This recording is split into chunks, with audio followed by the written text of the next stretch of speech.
It's August 23rd here in Seoul, and I'm Kim Dami. We begin with these stories making the headlines at this hour, starting with a hotel fire in Bucheon city overnight.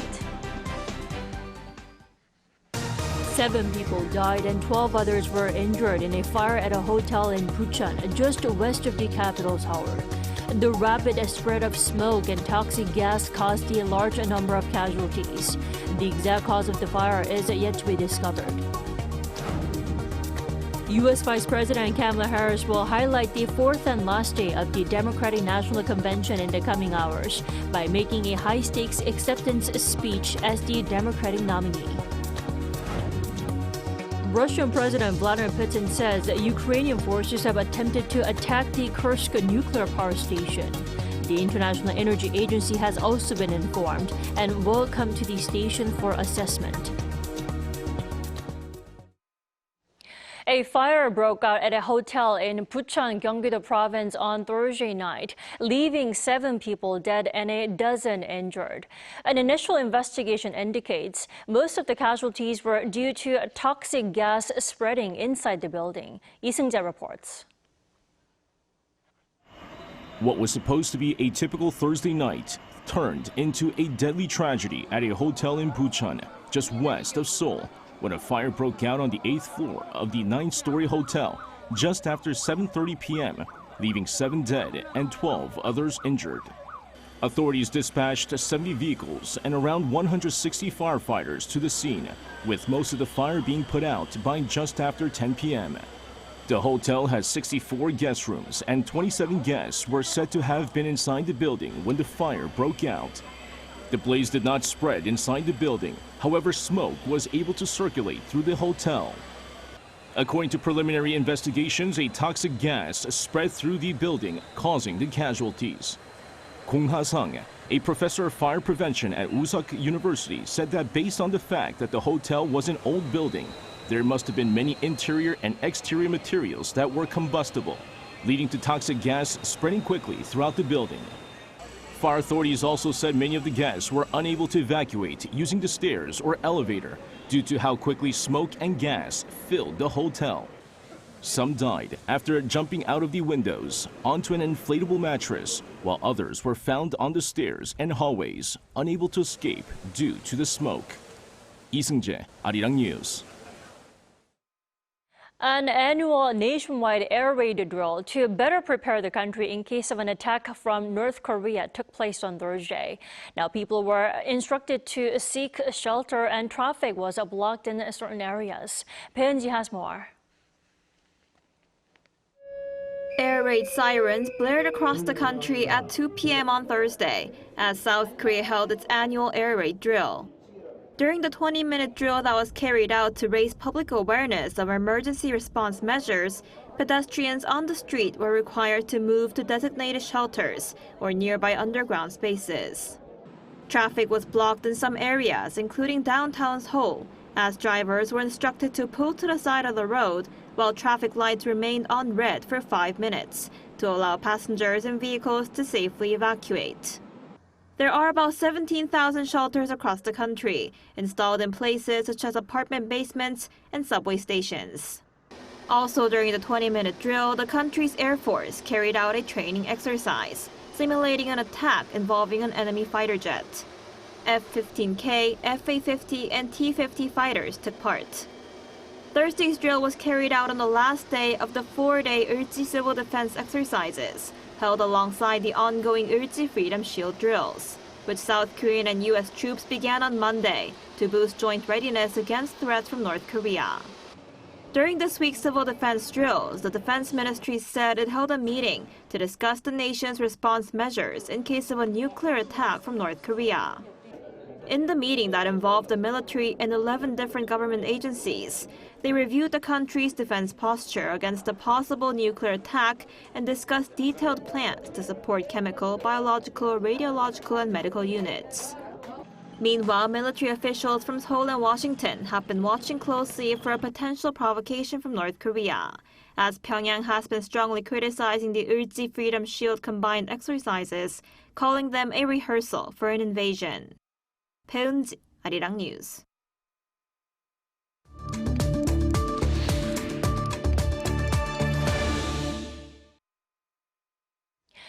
South Korea has been seeing a fresh wave of coronavirus cases, which local authorities say will be tamed after reaching its peak next week.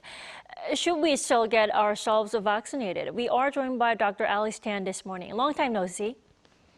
Thank you for having me. Thanks for joining us. So, why are we seeing a spike in the number of infections now? I mean, what's causing the spread of the virus? Is it because it's summertime? Well, yeah, so when we look at viral transmission dynamics, it usually has to do with three factors. The first relates to the virus, the second relates to the host, and the third relates to the environment. So as you mentioned, during the summer months, it was very hot, very humid, a lot of rain. More people were spending time indoors with the windows closed, so the ventilation was not good. In terms of the virus factors, right now in South Korea, the KP.3 subvariant of Omicron is a dominant strain. We know that it's highly transmissible, also has what we call immune escape properties. In other words, people who are previously vaccinated or who've had an infection, say more than 4 to 6 months ago, they are all vulnerable to being reinfected with COVID. And so that's another reason why we're seeing a surge. And then in terms of the host, so people, not a lot of people received the latest updated vaccine that was available against XBB strain of COVID. And so a lot of people who are vulnerable to getting infected, and also, unfortunately, a lot of people who are vulnerable to having severe disease due to COVID. And then, of course, all of the traveling, the congregating, people in tight, crowded spaces, those have all been factors contributing to this current surge. Well, does that mean that coronavirus will go around like this during the wintertime? Because sooner or later we'll be complaining about how cold it gets here in South Korea. Right. So what we've seen during the pandemic and even after the pandemic was declared over is every 4 to 6 months there does seem to be a surge. The problem is right now, as the KP.3 variant, at some point, it will start to wane. It looks like the LB.1 subvariant will gain dominance. And so what we might see is a decrease in cases, a decrease in hospitalizations, but we might see sort of a surge on surge pattern. In other words, we may not go down to those very low levels that we saw about 2.5 months ago. And we may stay at sort of an elevated plateau going into winter and early spring. And with the LB.1 subvariant, which is expected to be even more transmissible and have immune escape properties, we may see more cases going into the winter and early spring. Well, Dr. Tan, sometimes it's hard to tell what we've been infected with, just a regular cold or COVID. Tell us, how can we diagnose the symptoms, ourselves without having to go into the doctors? Right. So the best way to self-diagnose is to use a rapid antigen at-home testing kit. And I understand that it has been a little bit difficult to try to access these home test kits recently, but the government did announce that during the month of August, domestic companies have been busy making about 5.6 million of these home test kits. So they should be available either online, in convenience stores, or at pharmacies. They were a little bit difficult to access previously, but hopefully the supply will meet the demand. And that is really the best way to test and find out whether or not it's COVID or a cold. Right, and on top of that, South Korean authorities say they have secured enough antiviral medicine to, treat COVID, which will be available starting next Monday. Now, should that help tame the spread of the virus here in the country?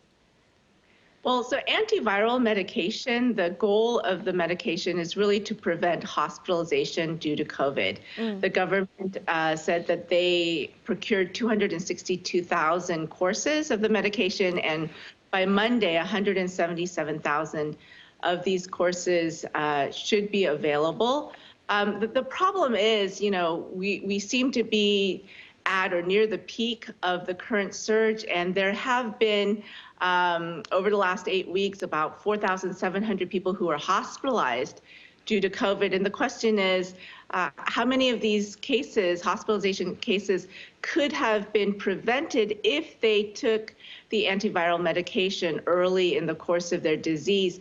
There has been a problem getting enough doses of these medications prior to the procurement, but hopefully starting next week, we'll see that the people who are at high risk for developing severe disease due to COVID, that they will have access to this life-saving medication. Right, prevention is key in any case. Now, Dr. Tan, before I let you go, do you still recommend we get our COVID vaccine shot now? I mean, will wearing masks be good enough?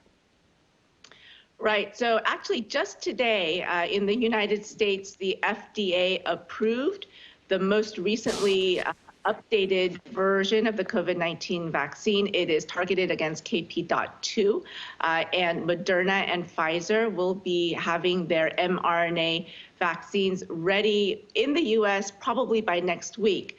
So the KDCA has yet to announce a vaccination strategy for the updated 2024-2025 COVID vaccine.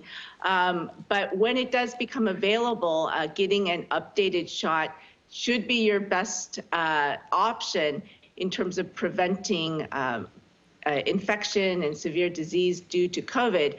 Certainly, as you mentioned, wearing a mask, avoiding crowded spaces, ventilating indoor spaces, washing your hands frequently, and staying home if you're sick. These are all important preventive measures, as we had been doing during the height of the pandemic. If Koreans remember that we are in a surge, and a lot of these measures should be followed now as well. Alrighty, Dr. Tan, thank you as always for your insight. We appreciate it. Thank you.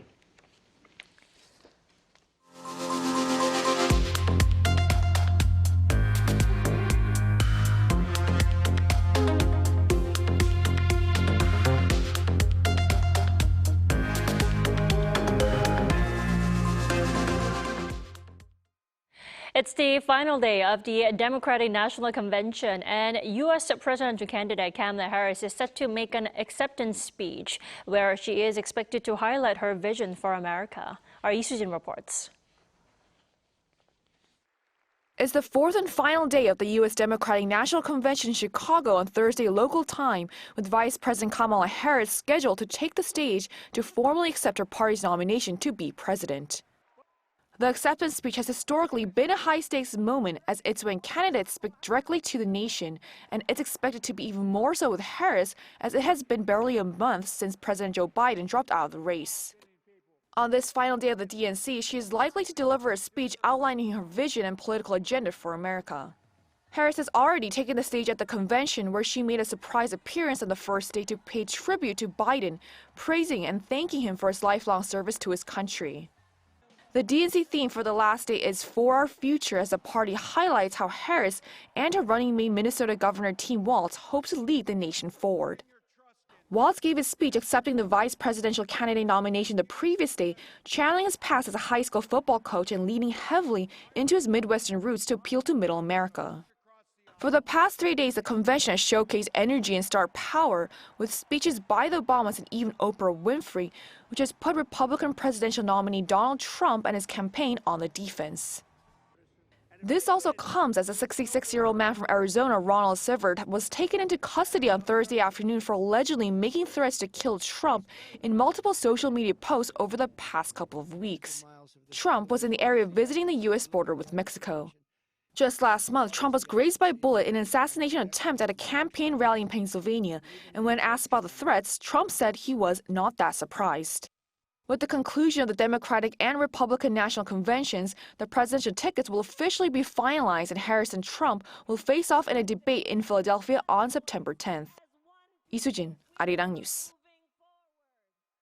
Moscow has accused Kyiv of trying to attack the Kursk nuclear power plant as the Ukrainian forces continue their offensive push in Russia.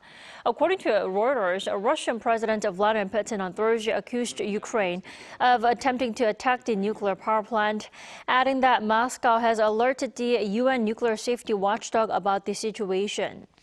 IAEA Director General Rafael Grossi said he plans to visit the plant next week to confirm whether there was an attack and plans to meet with President Zelensky after. Meanwhile, the Ukrainian leader on Thursday visited the Sumy region where his forces staged major offensives in Kursk. He met with his military's top commander and received reports on the operational situation in all active combat zones. Following the record-breaking success of Team Korea at the Paris Olympics, President Yoon has been touting the athletes. Last week, he made a surprise appearance at a special celebration for the athletes, and last night, he threw a party for the Olympic team. Our Kim Do-yeon has more. Celebrating South Korea's record-breaking performances at the Paris Olympics, President Yoon thanked the athletes for their hard work and for making him and the nation happy.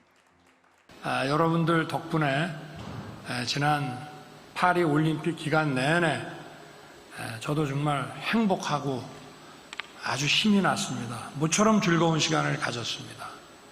This was at a celebration hosted by President Yoon on Thursday at a hotel in Seoul.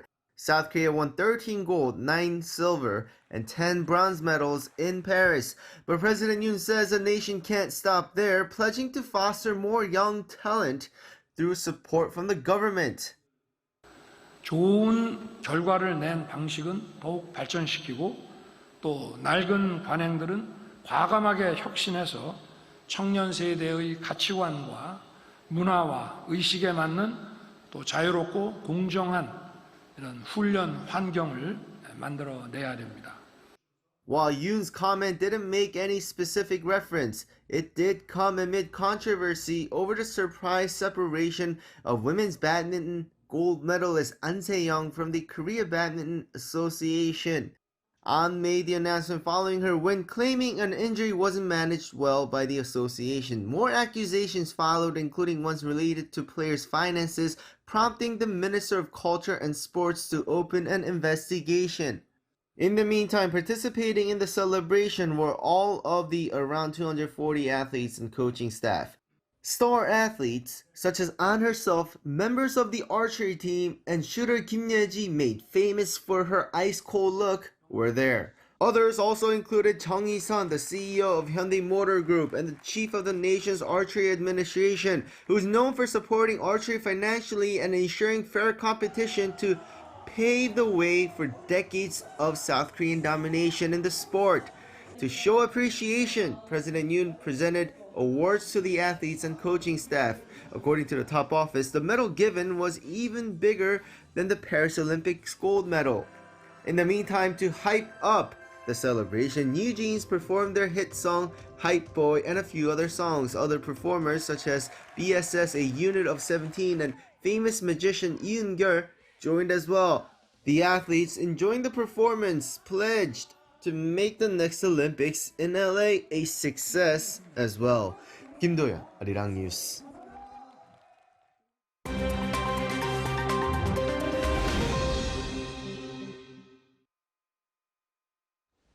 Good morning, I'm Kim Si-young, and this is The World Now. We begin today in Venezuela, where the country's Supreme Court on Thursday endorsed Nicolas Maduro's re-election victory last month amid international pressure to review the results stemming from claims of election fraud by the opposition party. Venezuela's Supreme Justice Tribunal, which include Maduro loyalists, said they agree that Maduro had won a third six-year term on Thursday, while the court president Carislia Rodriguez added that the decision came from reviewing materials supplied by the Electoral Authority and cannot be appealed. The opposition Democratic Unitary Platform has previously published online what is said are 83% of the final voting machine tallies, which show that its candidate, Edmundo Gonzalez, had won 67% of the country's votes. The Venezuelan Electoral Authority, however, never published full tallies, after announcing within hours of the polls closing on election day that Maduro won just over half of the votes. The disputed July 28th presidential election has led to deadly anti-government protests in the country and condemnation by the international community, to which Maduro's administration reacted by a crackdown on dissent, including arrests of opposition politicians and protesters, forced resignation of state employees, and tightening regulations on NGOs. The top court's ratification gives Maduro, who first took office in 2013, another 6-year term set to begin in January. Indonesia's parliament has cancelled its plans to ratify controversial revisions to the country's election laws after thousands of protesters attempted to storm the parliament building on Thursday local time. A large crowd of Indonesian activists, students, workers and celebrities joined Thursday's protest. Some of the protesters were met with tear gas and water cannons after taking down a section of the fence and throwing objects at the police. They were protesting after an emergency motion was passed by Indonesia's parliament on Wednesday to change the minimum age required to serve as a governor. This change would have allowed the president's youngest son, 29-year-old Kaesang Pangarep, to run in a regional contest in central Java. Lawmakers initially planned to ratify the change in a plenary session on Thursday, but were met with fierce opposition, with critics saying the changes were aimed at installing a political dynasty. The incumbent Indonesian president, Joko Widodo, is set to leave office in October after serving his second and final 5-year term, while his eldest son, 36-year-old Gibran Rakabuming Raka, has been elected as the incoming vice president. Now, Canada's top 2 railroad companies locked out around 9,300 workers after midnight on Thursday local time, after failing to clinch a deal with the Teamsters union following months of contract talks. The companies, Canadian National Railway and Canadian Pacific Kansas City, and the Teamsters union tossed the blame on each other for the service stoppage after multiple rounds of talks reportedly failed to reach an agreement. Business leaders on Thursday called on the Canadian government to resolve the issue as it threatens North America's crucial supply chains. Canadian Prime Minister Justin Trudeau said plans to resolve the work stoppage were in the pipeline without giving any insight on how the situation will be solved. According to the Railway Association of Canada, some $280 billion in goods is moved by rail each year. Hundreds of sea lions have taken over San Carlos Beach in Monterey, California, forcing the city to close the beach to all visitors on Monday. Barricades have been put up as witnesses say that some 800 to 1,000 sea lions have been seen on the beach. Regardless, crowds are enjoying the rare spectacle, taking photos as the sea lions rest and play on the shore. Lisa Utal from the Monterey Bay National Marine Sanctuary said that the exact reason for the sea lions' appearance at the San Carlos beach is yet unclear, but it's thought that they may be attracted to the rich diversity in the ecosystem's food supply. Utal added that the sea lions are expected to stay on the California beach for 3 to 4 weeks.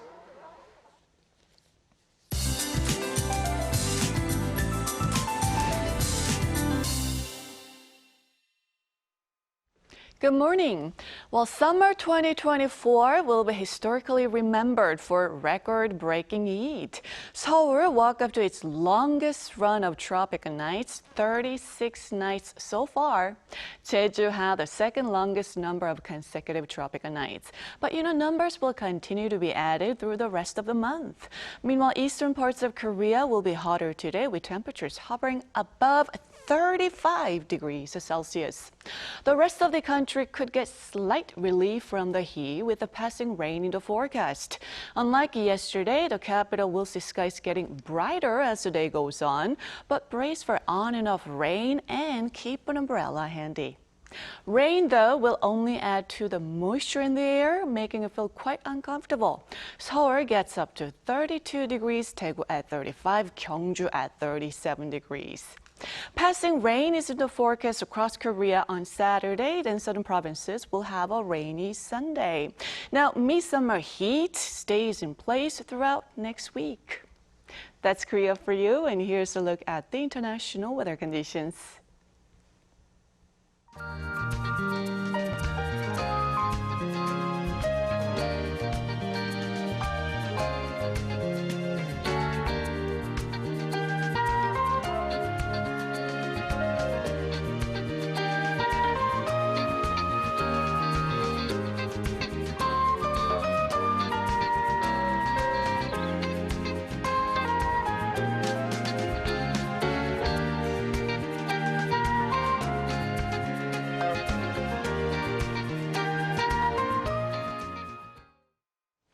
That wraps up today's New Day at Arirang. Thanks for watching.